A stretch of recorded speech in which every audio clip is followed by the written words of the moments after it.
Hey guys, what is up? It is Reaper Jinkai here, and this is something that I saw on Game Boy Luke's channel. If you do not know who Game Boy Luke is, please go check him out. He does such great content. Um, but this is what does Pokemon mean to you for Pokemon's 20 years. If you do not know, yesterday, February 27th, was the celebration of 20 years of Pokemon, which is insane to me. I love Pokemon so much, and I find it so hard to believe I was born 18 days before Pokemon existed. So, well, the games existed for everyone to use. But So, if you do not know, I really don't know what I'm going to say, and I'm going to try and not ramble, but I'm just kind of going to. I liked how Game Boy Luke did. I'm just going to kind of go through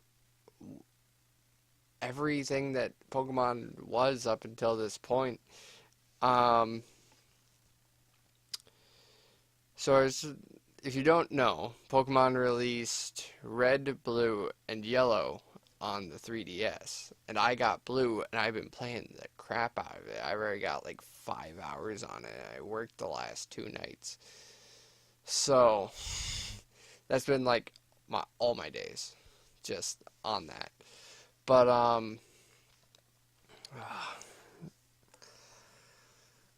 when I got it, I was actually supposed to be saving money for rent, and I have enough for rent, so it's not that big a deal. But my mom goes, Sean, why did you buy it? You're supposed to be saving money, and I said, $10 for my childhood. It's worth it. And originally I said that jokingly, but then the more I start to think of it, it's actually very accurate. I cannot remember a time in my life to where I did not know the original 150 Pokemon. Like, me and my mom sat down and figured out I got my first Pokemon game at the age of 3. So in 1999, I got my first Pokemon game. So around when Yellow came out, I believe. But I didn't play, I'll get to that later. But my first game was Pokemon Red. And I can't tell you who my first starter was. I can't tell you how hard it was, because as a 3-year-old, it was probably really hard. And but I just loved the game, and I bonded with my older brother because of it, because I got red at the same time he got blue, and we started playing through it, and he knew how to get through the game, and I didn't quite know yet. I got mixed up after the third. I could get to the third gym, then after that it was, where do I go?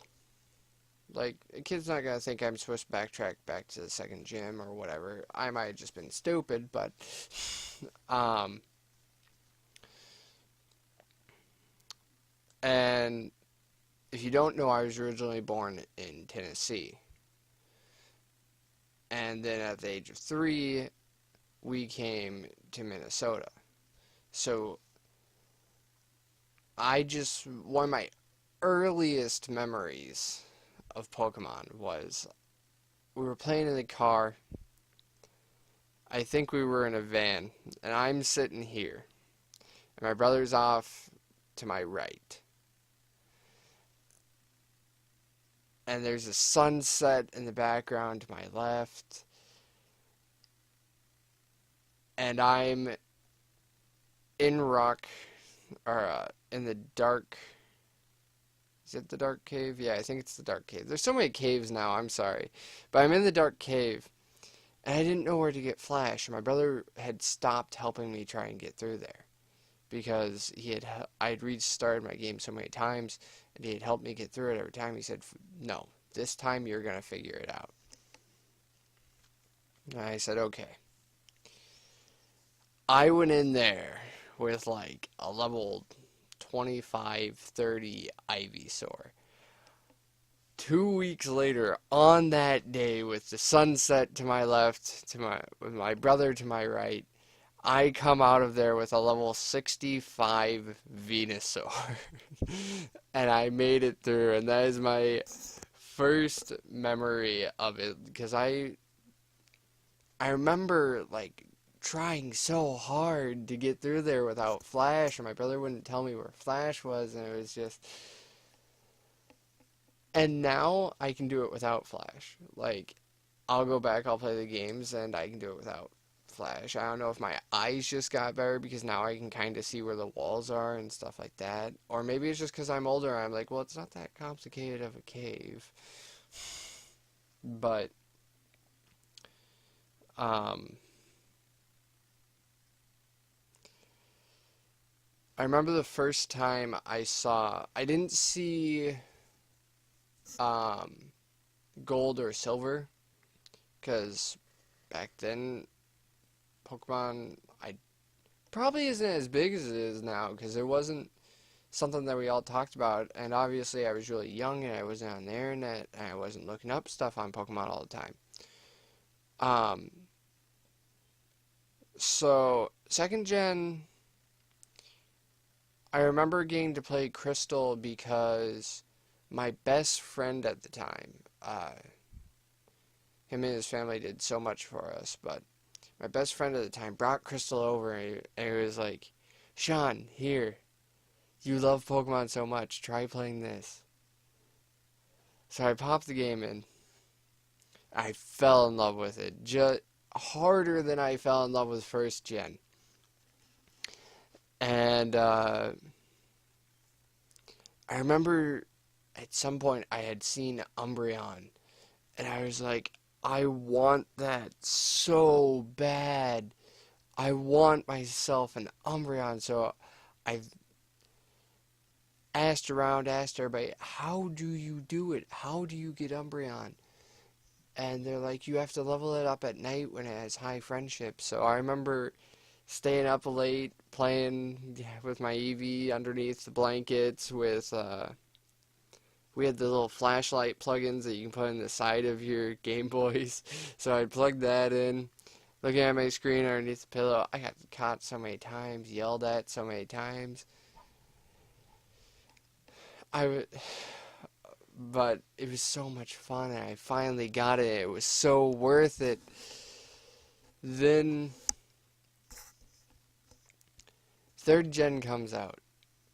I don't even remember when I got third gen. I don't even remember when I got my Game Boy Advance.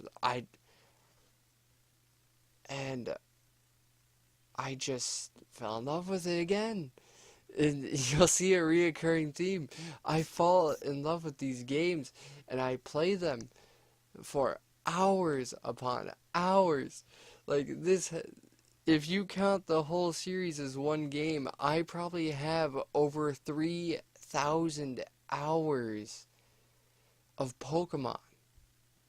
I just love the game so much. Third gen, my favorite memory from that is my friends playing through Emerald. And he gets to the tower that Rayquaza's in. This happened 4 or 5 years back. I play through the old games as often as I can. And so is my friend. And he can't get to the top of the tower. He can't figure out the bike puzzle. So he hands it to me because I've always beaten him in every puzzle. We used to race. Like, once me and him became friends, I got a new DS, and I gave him my old one because the screen was a little bit messed up and stuff like that. But it was more of so that I could have a friend to play along with these games, because I'd always get them both. My family would get me both, thinking they're two completely different games and they're different stories. But we get them both, and I give him one, I get one, and we played through. And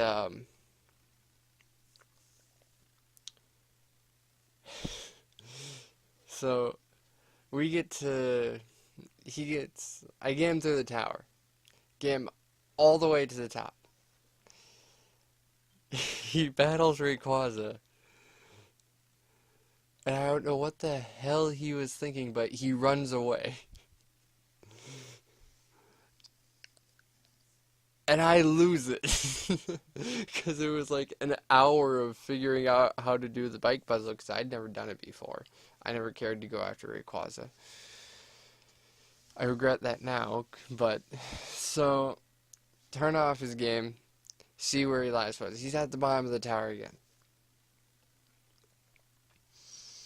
So I get him all the way back up to the tower, and he goes to go reach for the game, and I smack his hand, and I go, no. He goes, what? I save his game, hand it back to him. I go, run as many times as you want, you're right there. And that's my favorite memory from 3rd Gen, just the hilarity of it. I will never let him live that down. After I spent so much time getting him to the top of that tower, he runs. 4th Gen. 4th Gen, I have said so much about 4th Gen on this channel. I love it so much. Out of all the games I played, I probably fallen in love with 4th Gen the most. A memory I don't think I've shared on this channel is my current girlfriend. I was getting her into Pokemon. And I had her play Platinum, because I was like, it's my favorite game, I want her to love it, and I wasn't thinking. I wasn't thinking, because Platinum has, if I had to say the hardest Elite Four, personally, Platinum has the hardest Elite Four. I've never had to use 20 plus revives on the champion ever before in my life until Platinum, or until Diamond and Pearl. And she liked the game, but she didn't enjoy it as much as I did, because I got engrossed with the story, I mean, like, we went from 3rd Gen, which had, for its time, pretty good graphics, to 4th Gen, which was, like, as a kid when I first got it, it was mind-blowing, the difference. Like, go back and look up Ruby gameplay.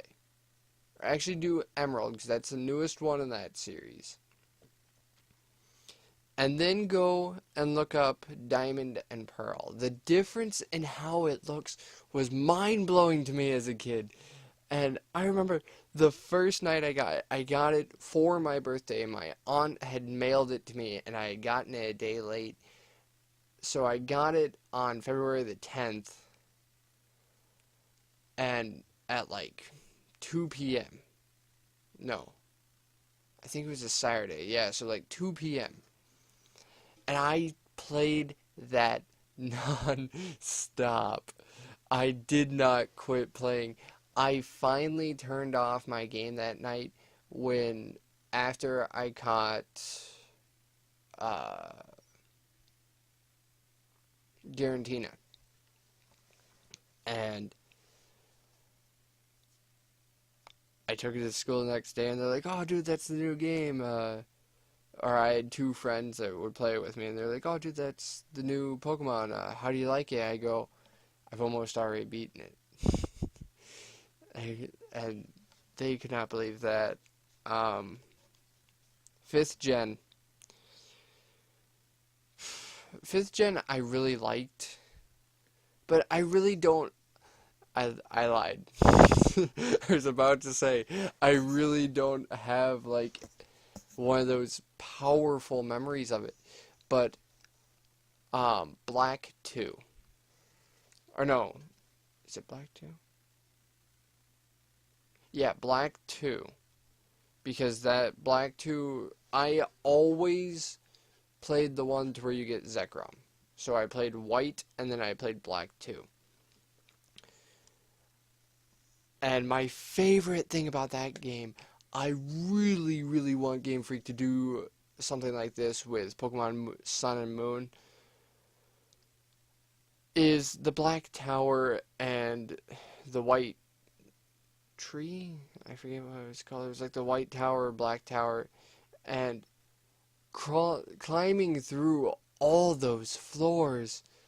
Like, I beat it and I got my shiny Gibble. And I've had that shiny. I named him Sparkle Man because at the time I couldn't think of anything better. And I recently released Sparkle Man. I restarted my Y, and Sparkle. I was looking at what was in there. I'm like, is there anything in here that I have to have? And it really came down to Sparkle Man. Sparkle Man. Sparkle Man, I had legitly trained up to level 100 in the Black Tower to where to where I earned him. And I just kind of finally said, I've had him for a few years. I've used him a lot. Let's let him have a break. Forever. 6th gen.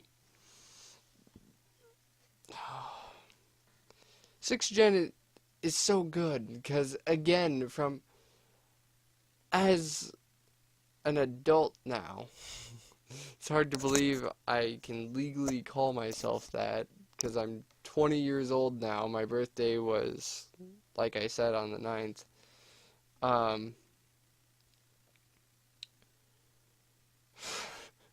As an adult, when I first saw the graphics, I was like, holy shit. Yes, this is what I wanted. And love the game.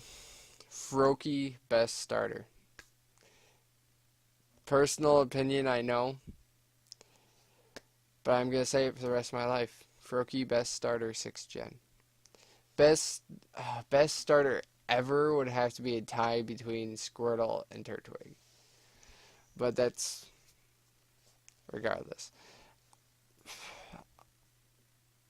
The Wonder Trade's amazing. Me and my girlfriend have spent so much time on Wonder Trade.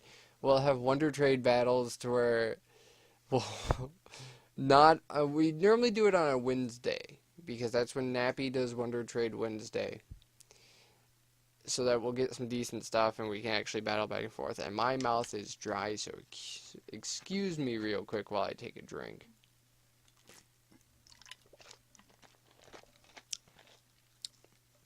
No, that's not Mountain Dew, and no, you will not know what it is because I am not sponsored. But, and we had one to where we got nothing but fletchlings. And that was just hilarity.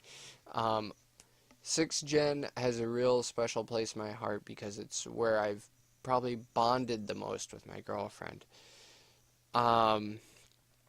Omega Ruby and Alpha Sapphire. I got Omega Ruby. My girlfriend bought us both of them, and she wanted Alpha Sapphire, and I wanted Omega Ruby, so it worked out.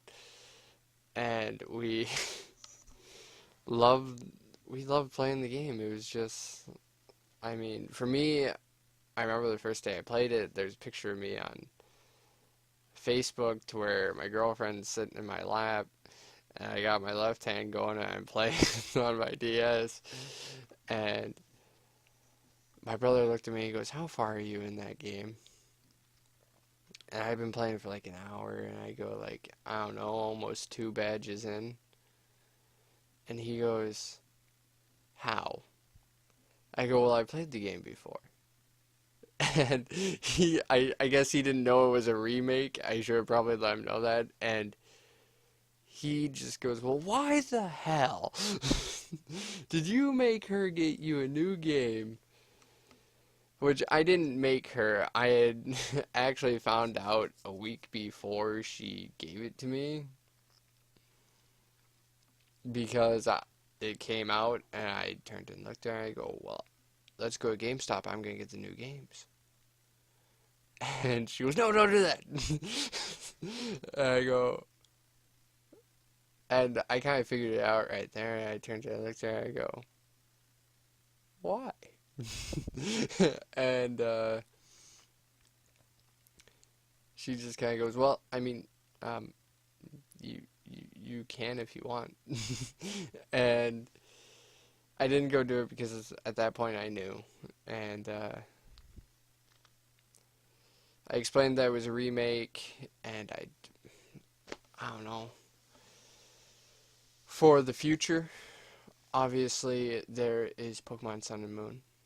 Um, I am at the point to where I am excited. I don't want to see gameplay. I've already seen videos, plot spoiled, watch this video, and it's like, I'm never watching that video. Not until after I played the game myself and beaten it. The last thing I will look at is the starters. And that's how I was with 6th Gen 2. Like, people were like, oh, did you hear about this about 6th Gen? Ah, no. No, I don't want to know. And then the starters were released. I saw them all. I turned to look at my girlfriend. I'm getting Froakie. And, she got Fennekin, and that's all I knew about 6th Gen before I played it. I knew about the fairy typing too, and Sylveon. But those were so hard to avoid. Like, I'd pop into YouTubers' video and they're like, did you hear about the new evolution?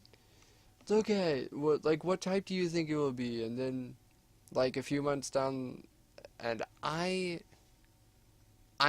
thought they were gonna make a second psychic typing. And then somebody brought up the fact, what if it's a new typing? And that got me excited, and then people were like, yeah, and then fairy typing released. I'm like, that's a fairy. They're not gonna make a second psychic type. That's a fairy. For the future, though, I'm excited for Sun and Moon. I'm getting Moon. My girlfriend's getting Moon. I'll have to watch somebody play through Sun and see if I need to play through that one too. But overall, that has been my experience with Pokemon for the last 20 years. Like I said, I cannot remember a time to where I didn't play Pokemon. And for what I want in the future, other than the new game, is I would really love to get to know some of the awesome YouTubers we have on here. And maybe not record with them, because I understand they don't want to record with somebody who doesn't have a lot of views, or I know it sounds harsh, but a lot of YouTube collabs come from mutual gain. Do you gain the same amount as they will gain when they collab? Obviously, I have 25 subscribers, and they have thousands. There's no mutual gain to get there. So obviously for me, collabing with them probably isn't going to be an option, and I'm okay with that. But I'd love to get to know them and sit down and talk to them, and, you know, if we did a video, that'd be amazing. Like, that is where Pokemon has kind of grabbed me right now. At my time in life, the YouTube community of Pokemon is what has really grabbed me. We have great people like Game Boy Luke, who started this. We have great people like the Heated Mo. He's a great guy. He's hilarious. Love watching his videos. You have the King Nappy.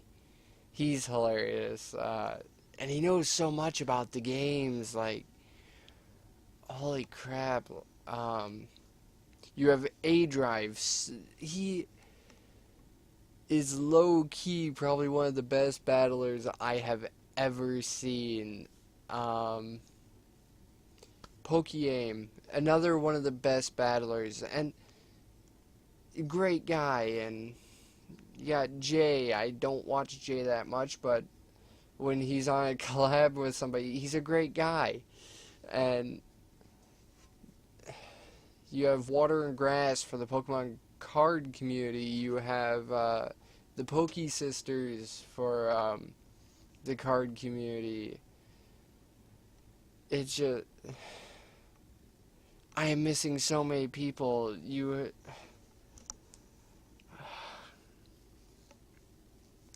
Hoodlum Scrafty. He's an amazing guy. He does so much stuff with Pokemon. And he has a thing to where if you donated $25 to cancer research through his donation that he's doing, he'll do a Wi-Fi or a free-for-all with you and some people. And it was originally $300, and I was literally considering doing it. I had donated $75 my first time, and I was going to donate $75 every paycheck. And I didn't expect to get huge off of YouTube. I didn't expect anything like that. It was just the chance to talk and get to know him. And I guess what I'm really trying to say is what has captured me with this Pokemon community is the amazing people that are in it. And like I said, I have left so many people out, and I feel so bad because I watch all of them. Twit, Nexus, PK, even though he's more Mario, but there's just so many people, and they're all amazing. I'm gonna stop because I can talk about these guys for forever, and that's not what this is about. But any of the guys I listed, please go check them out. If you like my content, you will love their content. They are infinitely funnier and infinitely do a better job with quality. But I think I've said enough. This is almost 30 minutes, and I didn't want this to be this long. So, thank you guys for watching. I really hope you enjoyed, and I will see you next time. Peace.